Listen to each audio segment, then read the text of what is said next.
My passion really is for painting, and that's the first and foremost important part of what I do. And then at the same time, I cannot lose focus to the fact that there's a business side of it too. And if I'm going to be successful and have the opportunity to pursue the creative side of what I love to do, I do have to keep track of the business. In many business schools, the organizations we study tend to be larger companies that have what might be considered a normal business focus on the manufacture or distribution of goods and services. Interestingly enough, many of the principles and models we study apply just as well to smaller, entrepreneurial, and non-standard businesses. This program takes a look at one of these businesses. Hi. Yes, I'd like to place an order, please. Sharon is a visual artist.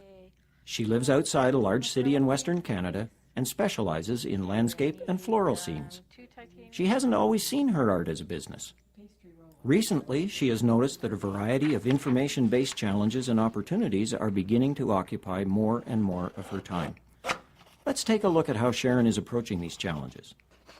Well, I did start as a hobby. I started about 20 years ago, and 10 years ago I decided that there was potential for me to really be successful at this and turn it into a business. So I cut down my hours to part-time, and 7 years ago I made the choice that this was it. I really had to go for it on a full-time basis, and that's where the business considerations came in as well. I've established goals with where I want to be, and I certainly am showing in galleries and would like to establish a national profile. But at the same time, the volume of work has increased to keep up with that because of being in 4 galleries, and it's a matter of trying to keep track of where everything is. I think buying and purchasing art is a very personal thing. You can't decide that ahead of time in terms of what you paint. You just paint the way you are. I'm a very expressive artist. I'm very colorful. And I would like to think that people who are buying my work are doing it because they're feeling some reaction to the work, and it's not just because it's going to suit their couch or something like that. The process in doing a painting or a piece of lino cut or clay can be very different depending upon the location you're in, the type of medium you're working in, how big you want it to be, and certainly the weather. I do a lot of painting outdoors. I'm used to dealing with inclement weather, but I can start with a sketchbook and using pen and ink or filling in watercolor, and sometimes I'll actually take the large canvas and work with the oils right outside. And then that product is brought back to the studio, and I decide what I'm going to do with it from there.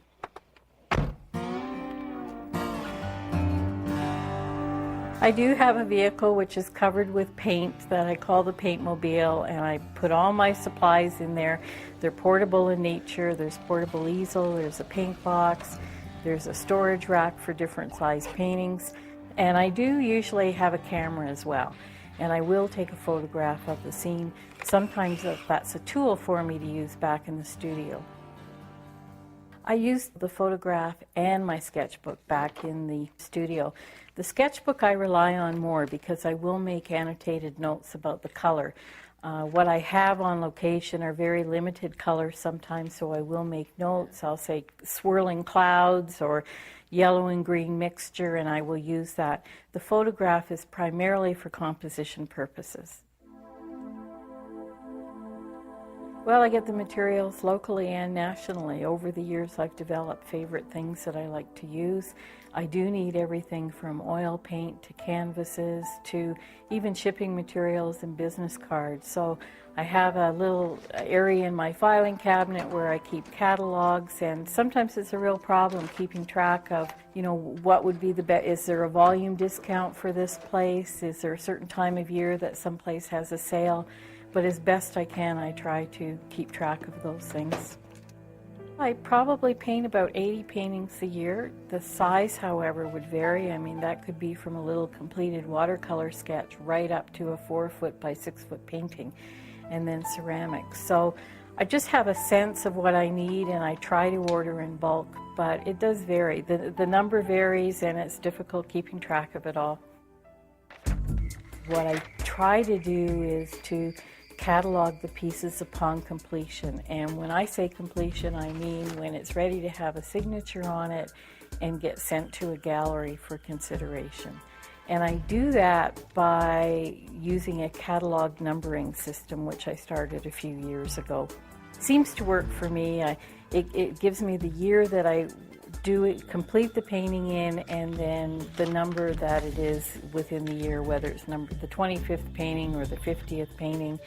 And then on a separate filing card, I will make note of the name of the piece, what size it is, what medium I painted it on, whether it's an oil on canvas or board, what gallery it's going to, on what date, because I've got to keep track of all that. So it really is a lot of information, and there might be things I should be keeping track of that I'm not aware of.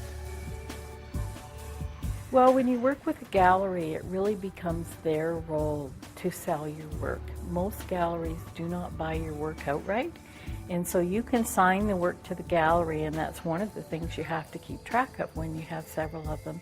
And then it's their job to market the work and know their clients, and therefore they know what they like. And over a period of time, I would be responsible for rotating that work. So those pieces would come back to me.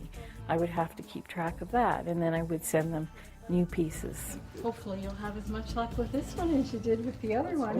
When you have a working relationship with the gallery, there's several things that go on with that. One of them is just the rotation of work. Most galleries will call me and say that a piece has sold, and they'll tell me what piece, so I can try and keep a record of that and know that I have to replace that piece. And generally it's wise to replace it with the same size piece or subject matter or something like that. So that's one of the things you have to keep in mind when you're moving works back and forth. When paintings are returned from the gallery, I have to store them somewhere here at the house. It can become a real logistics problem, as you can appreciate with painting up to 80 paintings a year. I have storage racks in the basement. I also hang paintings in our house so that we get to enjoy them, but also so they're up off the floor and they're protected.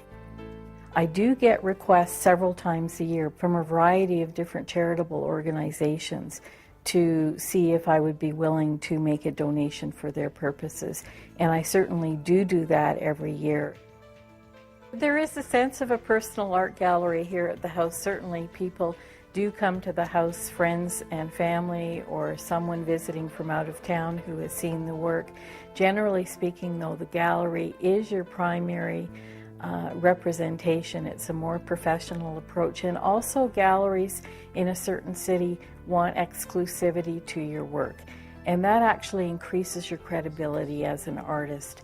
And if you have long-term goals to establish a national reputation, that's one thing you have to be very cognizant of. I don't keep my records up to date as much as I would like to. One of the things that happens is you get piles of different extraneous bits of information, and I try to sit down at one time and do it. It's one of the most difficult things because at certain times of year you're really busy and you want to just keep producing the paintings. That's why I'm in the business, the passion of painting. And it's not doing the record keeping, although I appreciate that the records are becoming more vital to making business decisions.